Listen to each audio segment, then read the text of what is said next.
Hello friends, आज की इस वीडियो में हम बात करने जा रहे हैं कि किस तरह से आप ईसीआर पटना अप्रेंटिस के लिए अप्लाई कर सकते हैं। तो इस अप्रेंटिस को अप्लाई करने के लिए टोटल 3 स्टेप्स है।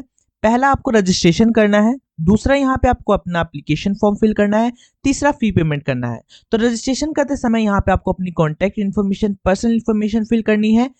एप्लीकेशन फॉर्म फिल करते समय यहाँ पे आपको अपनी एजुकेशन क्वालिफिकेशन और टेक्निकल क्वालिफिकेशन यहाँ पे बतानी है। और लास्ट है, फी पेमेंट करनी है। यहाँ पे फी पेमेंट करने के बाद अपना आप एप्लीकेशन फॉर्म डाउनलोड कर पाएंगे। फी पेमेंट सबसे आसान प्रोसीजर और सबसे कठोर प्रोसीजर भी कह सकते हैं, क्योंकि यहाँ पे सबसे ज्यादा लोग गलतियां करते हैं। फी पेमेंट गलत तरीके से करने के बाद उनके बैंक से तो पैसे कट जाते हैं, लेकिन फी पेमेंट नहीं हो पाता, जिससे वो अपना एप्लीकेशन फॉर्म डाउनलोड नहीं कर पाते और उनका एप्लीकेशन फॉर्म अटक जाता है। तो ये प्रोसीजर आपके साथ ना हो, इसलिए फी पेमेंट वाला प्रोसीजर जरूर देख लीजिएगा। ठीक है, तो यहाँ पे आपको प्रोसीजर है, यहाँ पे आप डाउनलोड कर सकते हैं नोटिफिकेशन को। तो यहाँ से इस नोटिफिकेशन से आप अपने एलिजिबिलिटी क्राइटेरिया चेक कर सकते हैं और न्यू रजिस्ट्रेशन पे क्लिक करके आप न्यू रजिस्ट्रेशन कर सकते हैं। उसके बाद न्यू रजिस्ट्रेशन पे क्लिक करने के बाद यहाँ पे सबसे पहले तो अपना स्टेट जहां से आप बिलोंग करते हैं वो सेलेक्ट कर लेना है।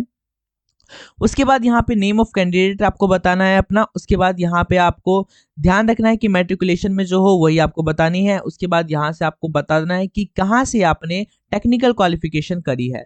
ठीक है, तो वो यहाँ से मैं सेलेक्ट कर ले रहा हूँ, समस्तीपुर। उसके बाद कम्युनिटी है वो आपको सेलेक्ट कर लेना है। अगर आप ओबीसी एसटी हो तो यहाँ पे आपको सेलेक्ट कर लेना है। अगर सिंपल जनरल हो तो जनरल सेलेक्ट कर लेना है। उसके बाद यहाँ पे आपको रिलीजन सेलेक्ट करना है। ठीक है, उसके बाद यहाँ पे अगर आप डिसेबल हो तो आपको यस करना है और नहीं हो तो नो करना है। अगर आप यस करते हो तो यहाँ पे आपको बताना पड़ेगा कि कैटेगरी कौन सी है। ठीक है, वो सेलेक्ट करना पड़ेगा और परसेंटेज कितना है वो बताना पड़ेगा। अगर आप डिसेबल नहीं हो तो सिंपली नो करेंगे।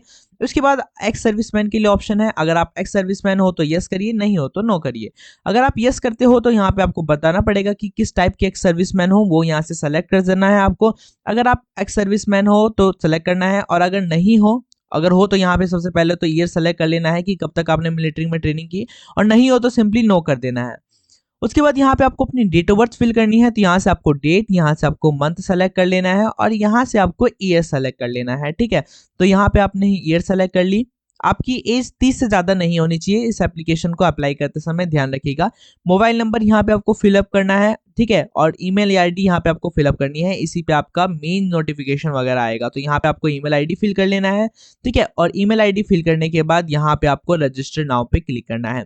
जैसे आप रजिस्टर नाउ पे क्लिक करेंगे, यहाँ पे आपका रजिस्ट्रेशन नंबर और पासवर्ड आ जाएगा, जिसको आपको कॉपी कर लेना है या फिर लिख के रख लेना है। उसके बाद यहाँ पे कैंडिडेट रजिस्ट्रेशन नंबर पे यहाँ पे रजिस्ट्रेशन नंबर लिखना है और यहाँ पे जो पासवर्ड आपको मिला है वो टाइप करना है। ठीक है, वो टाइप करने के बाद यहाँ पे आप सिंपली ये जो कैप्चा दिया गया है उसको डालना है और लॉगिन करना है। लॉगिन करने के बाद इसको हटा देंगे, हम नेवर कर देंगे। उसके बाद यहाँ पे आपको अपनी पर्सनल डिटेल्स, ठीक है, पर्सन डिटेल्स फिल करनी है, एड्रेस फिल करना है। उसके बाद मैट्रिकुलेशन डिटेल्स फिल करनी है, आईटीआई डिटेल्स फिल करनी है, डॉक्यूमेंट अपलोड करने हैं और फोटो सिग्नेचर अपलोड करने हैं। ठीक है, तो ये सारी चीजें आपको अपलोड करनी है और उसके बाद अपडेट नाउ वाले ऑप्शन पे क्लिक कर देना है। तो एक एक करके हम इसको देखेंगे। सबसे पहले यहाँ पे आप जेंडर फिल कर लेते हैं। यहाँ पे आपको जेंडर फिल करना है।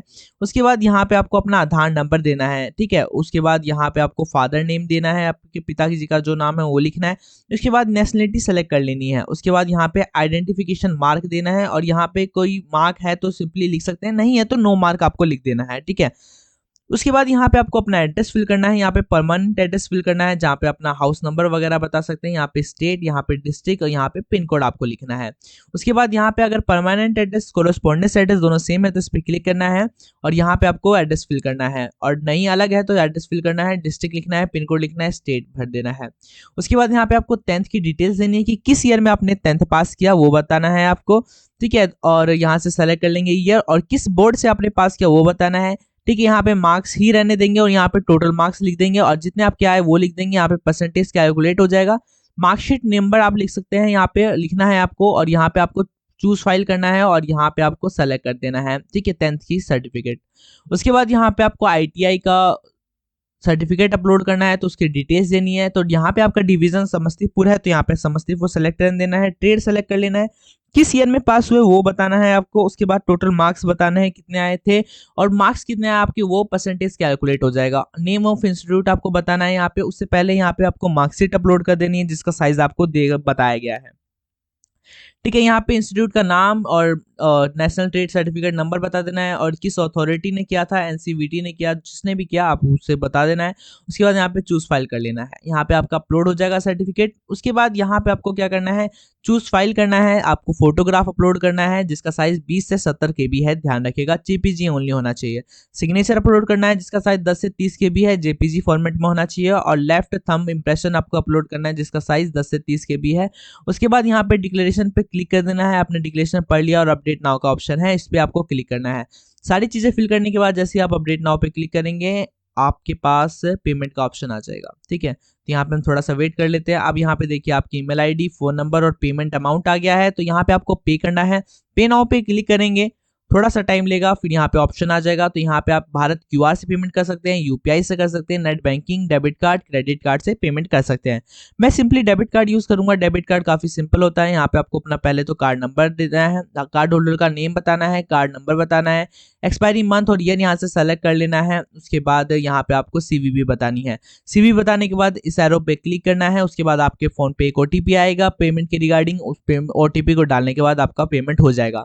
सक्सेसफुली पेमेंट हो जाने के बाद आपको अपना एप्लीकेशन फॉर्म डाउनलोड कर लेना है, उसको सेव कर लेना है। आप जब अप्रेंटिस के लिए जाओगे तब अगर सिलेक्शन होता है तो आपको ये फॉर्म लेके जाना होगा। तो अगर वीडियो इन्फॉर्मेटिव लगी हो तो वीडियो को लाइक जरूर कर देना। ऐसी अनेक वीडियो के लिए हमारे चैनल को जरूर सब्सक्राइब कर लेना। अपने दोस्तों के साथ इस वीडियो को जरूर शेयर कर देना जो इसके लिए एप्लीकेबल हो और जो अप्लाई कर सकते हैं, ताकि वो भी इस अपॉर्चुनिटी का फायदा उठा सके। तो थैंक यू, मिलते हैं ऐसी नेक्स्ट वीडियो में। धन्यवाद।